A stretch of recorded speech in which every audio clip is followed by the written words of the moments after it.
Sang Hyang Adi Budaya, Namo Buddhaya. Bapak Ibu, sahabat-sahabat sedharma yang berbahagia, apa kabarnya? Semoga kita semua selalu dalam keadaan sehat dan berbahagia tentunya ya. Kita berjumpa lagi dengan saya, Upasaka Pandita Sutawijaya Hendri Gunawan Chandra di program Sharing Dhamma Universal di YouTube channel Budayana TV.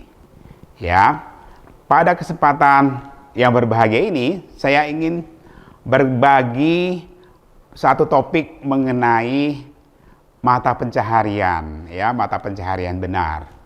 Nah, ini saya tertarik mengambil topik ini karena belum lama ini saya diminta oleh beberapa mahasiswa itu ya untuk diajak berdiskusi mengenai satu jenis usaha bisnis yang lagi viral katanya belakangan ini ya. Dan saya pun baru tahu setelah diajak berdiskusi itu ya. Jadi ada satu jenis perdagangan yang sekarang lagi viral sekali ya, di YouTube dan di TikTok seperti itu ya. Yaitu adalah capit berhadiah namanya ya Bapak Ibu ya. Jadi bisnis ini adalah ada salah satu pedagang seperti itu, ada beberapa macam ya jenisnya ya. Jadi ada kurang lebihnya seperti ini bahwa dia menawarkan berbagai jenis produk gitu ya. Tetapi produk itu bukan dijual satu persatu gitu ya. Satu item bukan. Kalau umumnya kan kalau di banyak bisnis retail itu ya kita tahu di website itu ya, di aplikasi itu kan sudah ketahuan nih barang A harganya sekian, barang B harganya sekian gitu ya. Nah, kalau ini enggak, caranya menarik ya. Jadi dia meletakkan beraneka barang itu ke dalam suatu kuali besar atau baskom besar, ember besar seperti itu ya.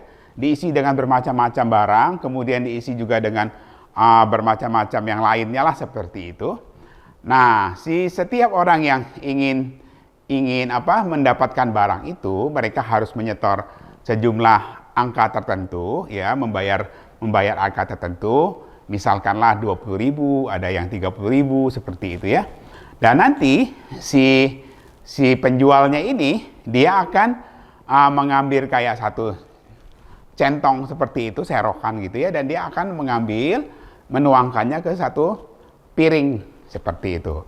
Nah, jadi apa yang didapatkan dari serongnya itu, itulah yang nanti akan menjadi barang dari si pembelinya, ya. Misalnya kita yang membelinya seperti itu ya. Nah, pertanyaannya kemudian muncul adalah apakah bisnis sejenis ini tidak termasuk penipuan? Ya, karena sering terjadi barang-barang yang diambilkan itu tidak sesuai dengan apa yang diharapkan, yang kita harapkan seperti itu ya. Di awalnya kita menginginkan barang A, ternyata pada saat diambil itu kita mendapatkan barang B dan C misalnya seperti itu ya. Tidak sesuai dengan ekspektasi. Nah, ini kemudian menarik pertanyaannya, dalam kacamata agama Buddha, dalam kacamata Buddhis, bagaimana kita melihat fenomena perdagangan seperti ini ya. Nah, jadi teman-teman, bapak-bapak, ibu-ibu, sahabat-sahabat sedharma yang berbahagia, Buddha mengajarkan yang namanya mata pencaharian benar itu sering diumpamakan gitu ya dengan lebah. Ya, mungkin Bapak Ibu, teman-teman semua sering sekali mendengar perumpamaan lebah ini ya. Bagaikan seekor lebah, ada lagunya juga seperti itu kan ya. Yang hinggap di bunga, dia mengambil intisari dari bunga itu, serbuk sarinya, tetapi lebah ini tidak merusak bunganya. Ya, seperti itu ya. Jadi dia mendapatkan untung, si lebah ini mengambil untung dari si bunga, tetapi dia tidak merusak bunganya sama sekali. Bahkan si lebah ini karena dia berpindah dari satu bunga ke bunga yang lain, sekaligus si lebah ini malah melakukan penyerbukan di antara bunga itu, yang sehingga terjadilah kawin silang gitu ya. Jadi akhirnya bunga itu makin bertambah banyak. Nah, jenis yang seperti ini yang diibaratkan, yang harusnya kita selaku siswa Buddha lakukan ya kalau kita ingin berdagang. Jadi intinya adalah kita boleh mengambil keuntungan, tetapi tidak boleh merugikan pihak lain. Ya, jadi kita berdagang itu prinsipnya baik buat kita, baik juga untuk orang lain. Tidak merugikan diri kita, tidak merugikan orang lain. Ya. Nah, jadi kembali lagi ke fenomena yang tadi, bisnis capit berhadiah itu tadi, apakah ini termasuk yang menguntungkan pihak lain? Nah, ini perlu disadari, teman-teman ya. Misalkan ya, ini tergantung Anda di posisi mana ya. Nah, kita mulai dengan posisi kita selaku penjual aja lah, kita bilang pedagangnya ya. Nah, kita harus mengerti bahwa ini memang adalah metode ya, metode cara saja ya. Keterampilan dalam cara untuk menjual barang-barang itu ya. Memang tentunya sudah diperhitungkan dengan sedemikian rupa sehingga nggak mungkin lah ya kita orang-orang yang berdagang itu rugi gitu kan. Karena dia sudah hitung produk A, produk B, produk C, harganya sekian. Ya kalau digabung-gabungkan semua ke dalam satu baskom besar itu, ya mungkin yang harga yang lebih murah lebih banyak, harga yang spesial itu jarang, gitu ya. Jadi pada saat diambil itu jarang sekali ketemu dengan barang-barang yang mahal itu ya. Nah ini dari sisi si penjual, kita juga harus menyadari bahwa kita sebaiknya tidak melakukan penipuan. Dalam hal ini di awal-awal sekali kita perlu menjelaskan bahwa produk-produk apa yang kita akan jual gitu, apa yang kita akan letakkan di situ, seperti itu ya. Nah, kalau dari sisi kita selaku si pembeli misalnya, kita yang tertarik dengan jenis permainan atau dagang seperti ini misalnya ya, kita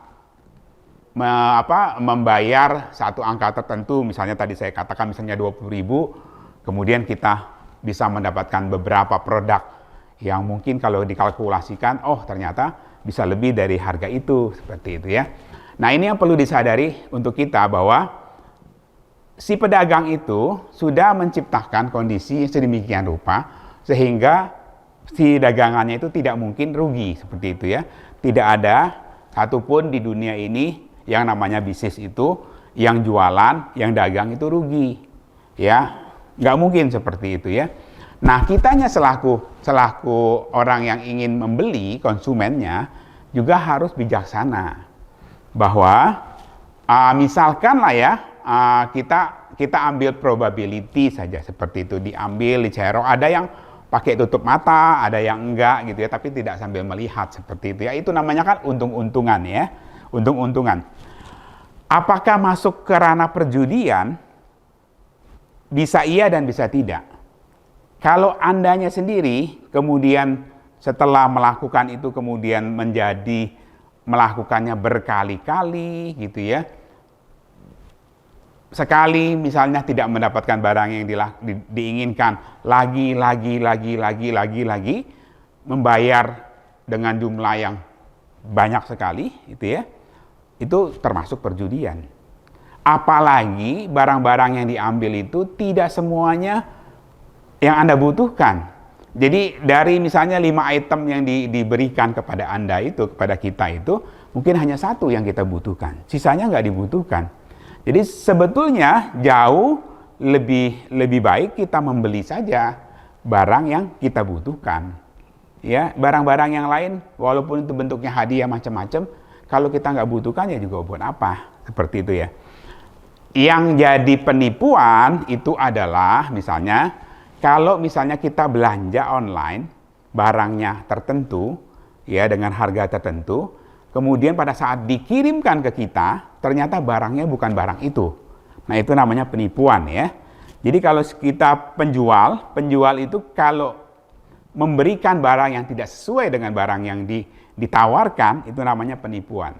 Tetapi kalau di awal tadi sudah dijelaskan ini barangnya ABCD, dia tidak termasuk penipuan. Ya, tetapi memang ini adalah bagian dari strategi bisnis sehingga kelihatannya menarik gitu ya. Banyak barang-barang lain yang ditawarkan sekaligus yang harganya mungkin tidak terlalu mahal, tapi dipaketkan menjadi satu sehingga secara total barang itu berharga kurang lebih sama dengan apa yang ditawarkan tadi, ya. Bapak Ibu teman-teman semua, jadi dalam agama Buddha, Buddha tidak pernah dalam tanda kutip mengatakan tidak boleh, jangan gitu ya, dilarang, enggak ya. Bahkan yang namanya perdagangan itu, yang namanya mata pencaharian benar yang diajarkan oleh Buddha itu, Buddha katakan ada 5 hal yang harus dihindari, tapi bukan dilarang ya, dihindari. Apakah itu? 1, berdagang senjata. Itu kita hindari ya, selaku siswa Buddha yang baik, kita menghindari itu. Yang kedua adalah berdagang binatang, baik itu binatang peliharaan, ya ikan, anjing, kucing, apapun lah itu ya, sampai binatang yang akan digunakan untuk konsumsi. Ya, itu kita bukan dilarang, dihindari. Yang ketiga adalah dagingnya. Dagingnya kita juga hindari untuk kita dagangkan, itu ya. Yang keempat adalah racun. Racun itu berbagai jenis lah ya. Yang intinya adalah yang bisa menyebabkan makhluk lain menjadi binasa gara-gara produk itu. Dan yang terakhir adalah minuman keras. Atau juga dalam tanda kutip sekarang tentunya narkoba ya. Berdagang barang-barang seperti itu yang membuat kesadaran makhluk menjadi melemah, membuat makhluk menjadi tersiksa, menyebabkan makhluk-makhluk menjadi terbunuh, itu yang sangat tidak dianjurkan untuk dilakukan. Ya, jadi kita dianjurkan untuk bisa menghindari kelima hal ini. Ya, ini yang betul-betul sebaiknya kita selaku siswa Buddha tidak melakukan itu. Ya, kalau kemudian pertanyaannya, kalau saya sudah terlanjur melakukan dagang seperti ini, melakukan bisnis yang seperti ini, dan ini tidak gampang untuk saya move on gitu ya, dari bisnis seperti ini, dari usaha yang sekarang saya lakukan ini, lantas harus seperti apa? Ya, Bapak Ibu teman-teman semua, saudara-saudara yang berbahagia, hidup adalah pilihan tentunya ya. Jadi tergantung pilihan hidup kita. Selalu ada cara kalau kita mau. Itu ya prinsipnya ya. Hidup adalah pilihan dan selalu ada cara kalau kita mau. Dan andai pun kita masih belum bisa berpindah dari bisnis yang seharusnya dihindari selaku siswa Buddha yang baik ini, kita bisa mengaturnya, membuat perencanaan untuk perlahan-lahan beralih gitu ya. Kalau memang move langsung itu bisa sangat tidak memungkinkan, kita bisa melakukannya dengan bertahap. Apa dulu misalnya dengan hasil yang ada kita alihkan untuk bisnis yang lain yang jauh berkurang dari urusan penyiksaan, pembunuhan makhluk hidup tadi. Nanti lama-lama setelah yang satu lagi sudah agak settle gitu ya, kita baru bisa betul-betul move dari bisnis kita yang saat ini. Ya, jadi teman-teman, Bapak Ibu, sekali lagi di dalam agama Buddha, cara yang terbaik itu adalah meniru lebah tadi ya. Jadi kita boleh mengambil keuntungan, tentu boleh. Tidak ada perdagangan yang tidak untung gitu ya. Kalau kita bisnis, kita dagang nggak untung, ya buat apa kita bisnis ya. Boleh mengambil untung, seperti lebah mengambil sari dari bunga, tetapi tidak merugikan bunganya. Bunganya tidak sampai habis layu seperti itu ya, tetapi malah si lebah ini sekaligus melakukan perbuatan baik dengan penyerbukan bunga-bunga yang lain. Jadi selalu ingat prinsip ini bahwa tidak merugikan diri kita dan tidak merugikan orang lain, baik untuk kita dan baik untuk orang lain. Itulah cara terbaik. Jadi Pilihan selalu banyak, ya selalu ada. Tinggal kita berani atau mau tidak untuk memilihnya. Ya, Buddha tidak pernah melarang, tapi Buddha mengingatkan kepada kita bahwa kalau kita melakukan hal-hal yang tidak baik, tentunya itu akan kembali ke diri kita sendiri. Dan yang akan menerima hasilnya adalah diri kita sendiri. Mungkin itu yang bisa saya bagikan pada kesempatan yang berbahagia ini, ya, untuk kita selaku pedagang. Ingat pesan Buddha tadi, carilah usaha yang menguntungkan untuk diri kita, tapi juga memberi manfaat bagi orang lain. Yang tidak merugikan diri kita, sebaliknya juga tidak merugikan orang lain. Demikian, semoga kita selalu sehat dan berbahagia. Namo Sang Hyang Adi Budaya, Namo Buddhaya.